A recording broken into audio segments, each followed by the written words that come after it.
Hi guys, welcome back to Game Dev with AI, the place where I'm creating my first real-time strategy game with the help of tools of AI. One of the objections I always hear when I try to use AI to help me develop the game is that, oh, you cannot use AI assets in the games on Steam or other platforms. Well, I made a full video discussing can you use AI to make art, or is it even an art, or it's not even an art. So let's leave it out of this scope of this discussion for today. I don't want to get into argument if AI is an art.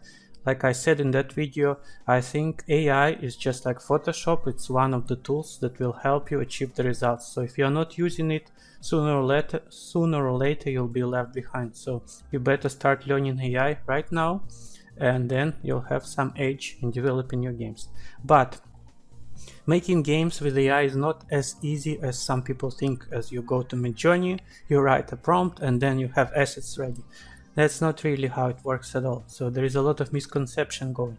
So in this short video, I'll show you the process that you can use to use AI safely in your games without worrying that they're somehow not allowed.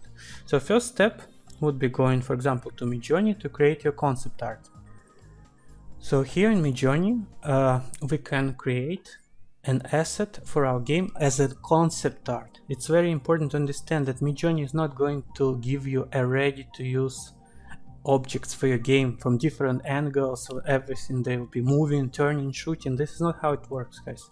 So all you can do is create, for example, a concept art, just some single angle of the object that you like how it looks. For example, here I'm creating tank gritty. I like this one. It looks really nice. If you're developing like you want to quickly integrate this object, what you can do is just remove background and use it like this.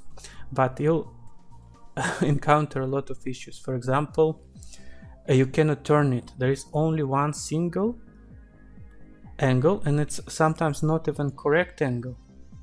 For example, if you have a top-down strategy, then this robot will not work for me because this is a straight position. I cannot make him turn left. There is no AI as of today to help you turn this object around.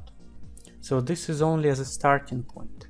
What you can do next is you can convert this into a 3D model. How you can do it, it's up to you. It depends on your budget. It's never free, guys. It's a lot of misconception that AI is always free. It's a lot of costs involved. You can either do it automatically using systems that we discuss in our videos like Kaedim 3D. It's a very expensive tool. It lets you upload your image and then it turns it into 3D. I think they charge you per model. I already forgot how it goes, but we tested it. It's way too expensive. It doesn't do texturing very well. So for now, this is not ideal solution. Maybe next year the tools will be more advanced. Another solution is just to order from human artists. For example, on Fiverr, you can go on Fiverr and search for someone doing 3D, but it's very important to search artists in your style. Like if you're doing a tank, search for not just any 3D model artist, but also, for example, those who specialize on tanks and military vehicles. So they already know this kind of art and the style, and you can adapt much better. It will cost you about 200-350 euros to make one model, so prepare some budgets for that. Or you can do it yourself in software like Blender, for example. Here you go. We prepared our tank in Blender. This is a mesh. You can see here all the details. By the way, I want to 3D print it as well, just for fun. So you prepare this and you texture it as well. So after texturing, our tank will look something like this. And this is not from midjourney, this is already your own model. It looks similar, but it allows you to put all the different angles that you want to use in your game.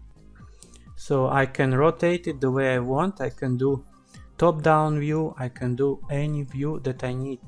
And that's the limitation of all the tools like Midjourney. They give you only one angle. You cannot really use it. With this approach, you can do whatever you want. And of course, you can animate it much better. As the final step, you can either render it and use it straight for the game, or you can go through another step of stylizing it. Basically, again, with Midjourney, you can use your own model, then you apply, for example, snow, and you can try generating variations. For example, for snow map, you can make something with snow.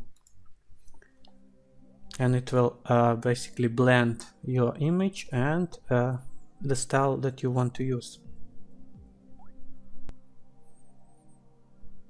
Basically something like this, a snow tank. But again, you cannot use it straight away. It has to go through another round of adjustments. Now, how you can do it with robots? It's even harder, because with robots, again, you can do the concept art like this, but this is just a static image. I know there are tools to animate, but they're not going to achieve results, at least not right now, what you might need. Like, for example, making him walk or shoot. Most of this AI so-called animations, like Gen 2 and all other tools, they just move the camera a little bit. They zoom out, zoom in, but they don't really animate anything properly. So we are still in very early stages of AI right now. What you can do is save this as a 2D object. And then you can use tools like Spine, for example. It's a great tool to animate assets for the game. It's quite difficult and complex. So again, you can go on Fiverr, because you cannot learn yourself everything. And when you're creating an indie game, it's very important to outsource. Otherwise, you'll never complete your game if you just try to learn every single software. It's just too much to learn. For small budgets, like for example 20 euros, you can do one single animation. For example, walking cycle for your robot, or shooting cycle, or idle. You might need for each robot at least several animations. First is idle, which should have several animations. This is what they do when they're just standing with the gun, or shaking a little bit, not doing anything, lazy. Then like a walking animation, which is a cycle. Shooting animation, usually 2 variations, otherwise it's too repetitive. Death animation, usually 2 of them, again for variation. Maybe what also you can have is like happy animation. When they achieve some result, they jump up. So all in all, you need about 6 to 8 animations for each robot. It's about 200 euros to make. And this is how you can incorporate Spine, or you can order on Fiverr and support the human artists as well.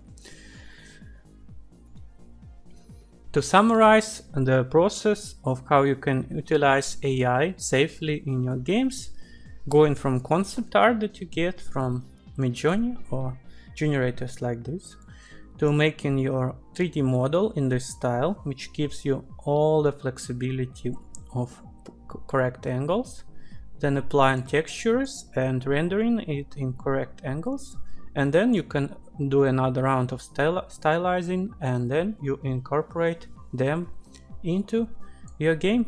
So this is how the whole process can be utilized. That's all for today, guys, and I hope you found this video helpful.